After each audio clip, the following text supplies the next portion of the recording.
In today's video, I'm going to teach you how to add a PayPal payment button to your Godaddy website. This is a quick and straightforward process, and by the end, you'll have a secure and convenient payment option live on your site. Let's dive right in. Start by opening your preferred web browser and navigating to the Godaddy homepage. Once you're there, log in to your Godaddy account. After logging in, head to the Products section in your account dashboard.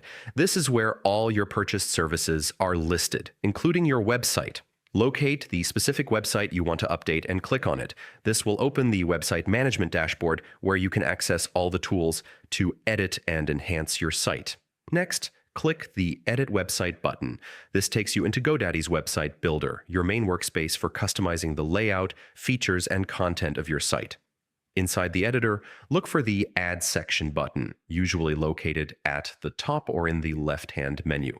Click it to bring up a list of available section types. In the search bar, type PayPal. You'll see the PayPal button option appear. Go ahead and click on it.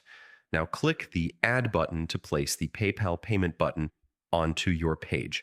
Once added, Godaddy will walk you through setting it up, including linking it to your PayPal account and configuring any product details or pricing.